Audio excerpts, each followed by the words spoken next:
l'invité de la matinale sur La Première. Et en fait, ce matin, nous avons deux invités, Xavier Martin et Jean-Pierre Cabard, respectivement directeur et vice-président de la CAFAT. Ils sont les invités de cette matinale et de cette première partie. Les questions de Thierry Belmont. Bonjour messieurs. Bonjour Thierry. Les représentants de la CAFAT ont été auditionnés hier par les élus du Congrès. Un moment très attendu, notamment parce qu'une intersyndicale a fait beaucoup parler d'elle ces derniers temps. Des professionnels libéraux de santé en désaccord avec vos estimations de dépenses de santé, estimations reprises par le gouvernement. Quelle explication donnez-vous sur cette différence de chiffres ? Jean-Pierre Cabard.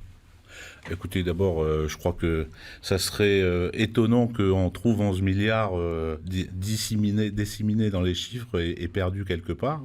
C'est simplement des explications qui méritaient d'être données, puisque la présentation des chiffres, c'est toujours une chose compliquée. Et pour le cas qui nous était présenté, on comparait des chiffres qui n'étaient pas du tout comparables. Oui.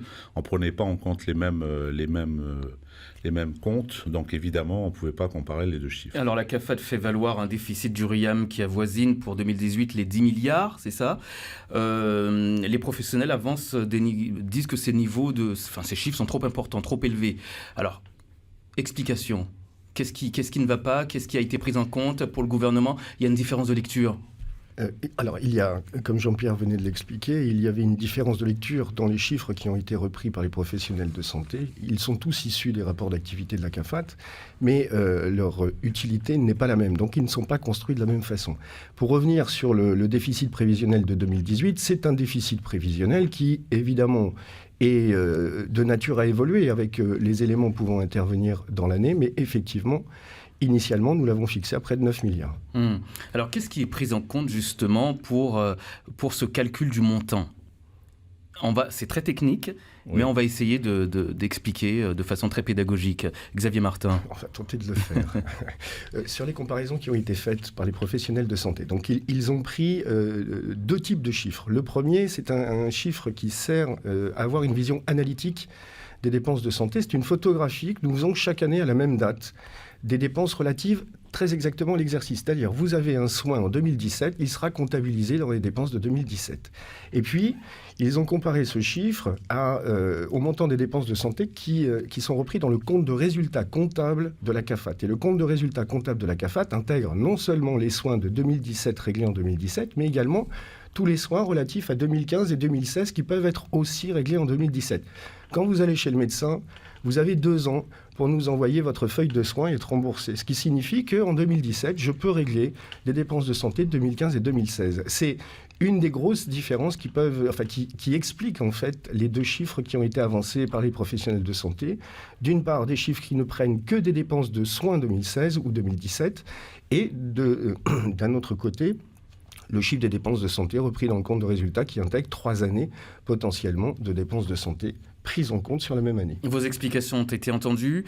Aujourd'hui, il faut s'attaquer au fond du dossier. Jean-Pierre Cabard, comment sauver le RUAM ? Écoutez, d'abord, je crois qu'à un moment donné, il faut arrêter de se combattre avec des chiffres quand tout le monde sait pertinemment que, hélas, ces chiffres sont les bons. Voilà. Donc, il est temps maintenant de se pencher vraiment sur le dossier. Je crois que le Congrès a compris que l'urgence est avérée.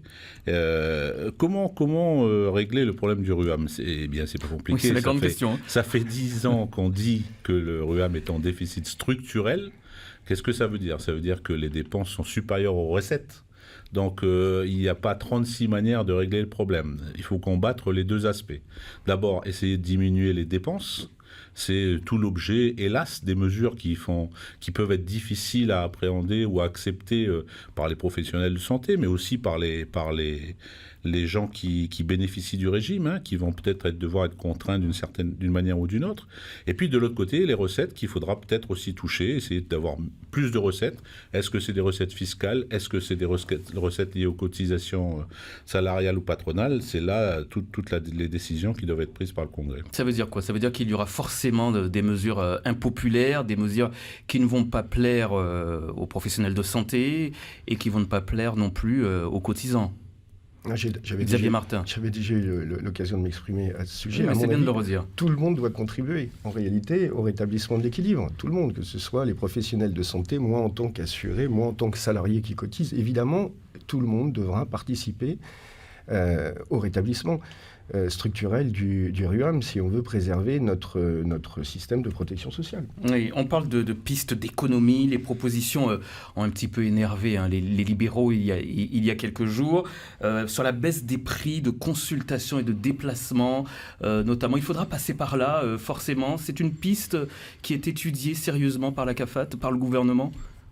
Alors, à ce stade, les pistes ont été évoquées par le gouvernement dans le rapport qu'il a remis au Congrès. Donc, ça fait partie des pistes, effectivement, qui ont été listées dans le document en question. Mais c'en est une parmi beaucoup d'autres. Je crois qu'ils ont voulu ouvrir le catalogue suffisamment largement pour pouvoir explorer toutes les pistes. Il ne faut pas non plus se focaliser sur un problème plutôt que d'autres.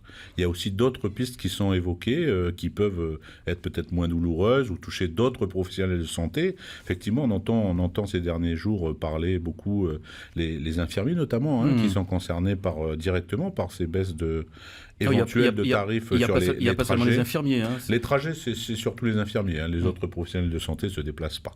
Les kinésithérapeutes ? Oui, Un peu, mais pas beaucoup. C'est surtout en cabinet que ça se passe. Xavier Martin, quels sont les autres... Il y a des kinésithérapeutes libéraux quand même qui se déplacent, Jean-Pierre Cabard.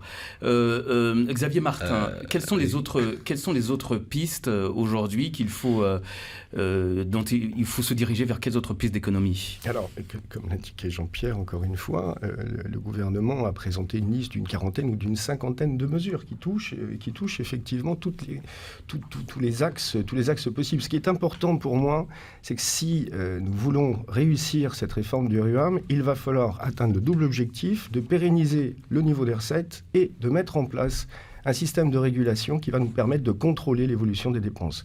Voilà. Ensuite, comment le faire ? Il appartient là aux élus, en fait, de trouver le bon dosage entre l'ensemble des orientations qui ont été présentées par le gouvernement. Est-ce qu'il y a des secteurs sur lesquels il faut davantage exercer de contrôle ? Jean-Pierre Cabard, vous qui êtes le vice-président de la CAFAT, la longue maladie, par exemple, on parle beaucoup de ce secteur-là. Ça concerne 49 000 personnes en Nouvelle-Calédonie. 36 milliards de francs, c'est un secteur qui coûte de l'argent à la CAFAT. Oui, bien sûr, ça coûte 50% des dépenses. Donc, effectivement, c'est le gros secteur. C'est celui sur lequel peut-être on peut influencer pour que ce soit le plus impactant possible sur l'efficacité de la réforme. Mais encore une fois, tout ça doit être en prenant en compte l'intérêt des malades, évidemment, parce qu'il ne faut pas non plus que la qualité des soins baisse. C'est pour ça que c'est un dosage difficile à faire. Ça passe par des mesures difficiles, comme vous l'avez dit. Je crois c'est ça qu'il faut qu'on ait tous en tête. Hélas, on est aujourd'hui dans une situation où il va falloir que tout le monde fasse des efforts. Gérer la longue maladie, Xavier Martin, directeur de la CAFAT, ça passe par quoi ? Ça passe effectivement par cette piste du gouvernement qui a été repris d'ailleurs du plan d'Ocamo, c'est-à-dire la mise en place de la prévention, de la responsabilisation des malades. Par l'instauration d'un ticket modérateur. Ticket modérateur. Oui, c'est quoi le ticket modérateur ? Le ticket modérateur, c'est aujourd'hui la longue maladie. Enfin, lorsque vous allez chez le médecin ou que vous bénéficiez d'un soin ou d'un examen, son coût est pris en charge intégralement par le RUAM. Intégralement. Peut-être demain.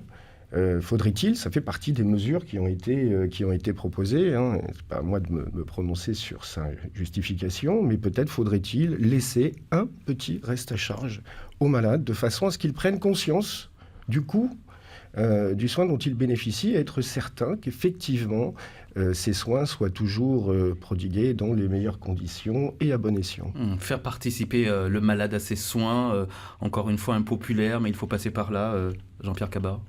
Oui, je crois. Je crois que, comme le dit Xavier, ça a la capacité à faire responsabiliser un peu plus les gens. Ils le sont déjà pour la plupart, j'en suis sûr, mais je pense que c'est important aussi de montrer qu'on fait un effort dans ce sens-là et que tout le monde participe à l'effort. Xavier Martin, Jean-Pierre Cabard, directeur et vice-président de la CAFAT. On se retrouve tout à l'heure à partir de 7h05 avec les questions d'auditeurs. Situation du RUAM, quelle est-elle, Jean-Pierre Cabard ? Les charges du RUAM, ça comprend quoi ? Ça comprend les dépenses de santé, mais également les dépenses liées à la gestion. Est-ce qu'elle est gravissime, cette situation, comme on dit ? Écoutez, en tout cas, elle mérite de s'y pencher très très rapidement. Je crois que c'est important de poser la situation. Aujourd'hui, le RUAM, à fin 2018, puisqu'on fait une prévision, on a, depuis 2015, été obligé, le gouvernement a été obligé, par manque d'argent, d'utiliser des fonds qu'on devait mettre dans les autres régimes de la CAFAT pour alimenter le RUAM. Ces fonds, aujourd'hui, c'est des dettes qu'on doit aux autres régimes. Elles représentent 5 milliards pour les régimes allocations familiales notamment, et chômage, et elles représentent 7 milliards pour le régime retraite. Ça, c'est des dettes qui sont dues aux autres régimes. Qui ont été attribuées au RUAM. Attribuées au RUAM. Donc il va falloir rembourser, notamment pour la retraite, pour lequel on ne peut pas laisser un régime de retraite en ponctionnant dans ses réserves. En plus de ça, malgré cela, et malgré toutes les aides qui sont arrivées au régime du RUAM, on n'a pas honoré toutes les factures du RUAM. On a environ 20 milliards de factures qui ne sont pas payées. C'est ça la situation d'aujourd'hui. Et c'est ça qu'il faut que tout le monde ait en tête, je crois. Les dettes du RUAM, c'est aussi les dettes des hôpitaux, des provinces également. Oui. Xavier Martin, le RUAM, c'est énormément de dettes. Le RUAM, c'est trop de dettes, ça c'est très clair. Oui, c'est ça, 20 milliards, 22 milliards à fin 2018, dont 10 milliards au Medipôle. Nous ne payons pas depuis maintenant 2012, nous ne payons pas régulièrement ce que nous devons payer aux institutions et aux hôpitaux, et ça ne peut pas durer, On met l'ensemble de ces organismes en difficulté. Alors ils ont eu peut-être la possibilité de pouvoir assumer ces absences de versement, mais ça ne peut pas durer. Il faut trouver des solutions. Or, aujourd'hui, les montants qui ont été accumulés en dette sont abyssaux. Nous cherchons à équilibrer notre trésorerie au fil de l'eau. Nous cherchons à pouvoir continuer à assumer l'ensemble des règlements que nous avons à faire. Et pourtant, nous avons ces dettes absolument colossales. Et tout ça dans un contexte aussi, il faut le dire, c'est pas un reproche, mais dans un contexte d'ouverture d'une nouvelle clinique dans quelques mois, d'un hôpital du Nord à Koné aussi dans quelques mois, qui créeront nécessairement des coûts supplémentaires. Est-ce qu'on voit trop grand avec ces nouveaux établissements hospitaliers? Il y a eu le Medipôle, il y a la clinique de Nouville, il y a ce centre hospitalier de Koné. Est-ce qu'on voit trop grand aujourd'hui pour 230 000, 250 000, 300 000 habitants? Je ne peux pas dire ça. Je crois qu'on a une volonté d'avoir une qualité de soins importante en Nouvelle-Calédonie. C'est assumé par nos élus. Partant de là, après, évidemment, il va falloir mettre les moyens en face pour financer tout ça. Justement, est-ce qu'on a les moyens de ce niveau de santé? C'est peut-être la question qu'on peut se poser aujourd'hui. Enfin, aujourd'hui, au vu de la situation du RUAM, on n'a pas les moyens de payer. Donc il va falloir faire ce qu'il faut pour avoir les moyens de payer. On ne peut pas revenir en arrière sur le Medipôle, ne serait-ce que même sur la clinique, puisque quelque part, il va quand même falloir l'ouvrir. Après, comment, on n'en sait rien, c'est tout l'objet de la discussion en ce moment, mais il va falloir trouver les moyens. On part au standard. On a Madeleine qui a composé notre numéro. Soyez la bienvenue, Madeleine. Oui, bonjour. Oui, bonjour, messieurs. J'aimerais simplement que vous puissiez aussi nous expliquer si tout le fonctionnement de la CAFAT elle-même, le personnel, la manière de gérer, tout ça, rentre dans les dépenses dont vous parlez, du RUAM, ou si c'est uniquement que les soins proprement dit. Il y a déjà ça comme remarque, ou demande plutôt. Et puis l'autre remarque, je suis scandalisée quand vous dites que, par exemple, les kinésithérapeutes ne vont pas à domicile. Je crois que le problème numéro 1, c'est de ne pas du tout s'attaquer à l'activité des professionnels de santé, surtout tous ceux qui assurent de la proximité. Parce que c'est indispensable, les gens n'accèdent pas aux soins et c'est ce qui fait qu'on remplit les hôpitaux, qu'on a des gens qui sont dans un état de santé déplorable. Il faut que l'accès aux soins soit possible et qu'ils soient même plus nombreux à pouvoir assurer ça dans l'ensemble de la Calédonie. On fait une santé pour une catégorie de population. On rembourse des opérations pour diminuer l'estomac, on rembourse des tas de choses, alors que les vrais problèmes de prise en compte des populations n'est pas assuré. Alors un ticket modérateur encore en plus, etc., etc. Allez voir en Finlande, en Suède, la santé est devenue gratuite. On n'a pas besoin de faire payer les gens pour qu'ils aient conscience du montant du coût de la santé.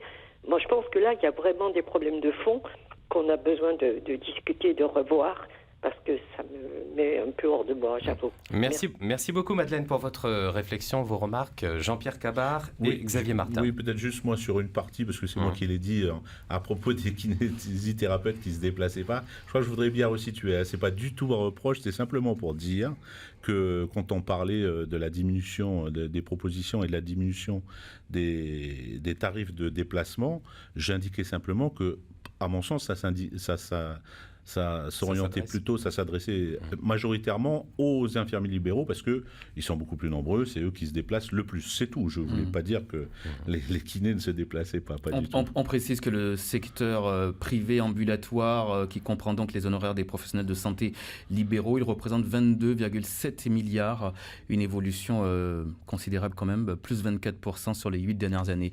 Xavier Martin, sur les propos de la dame. Oui, bien sûr. Alors là, je reprends moi sur les frais de fonctionnement de la CAFAT. C'est un autre sujet qui intéresse tout le monde, bien évidemment.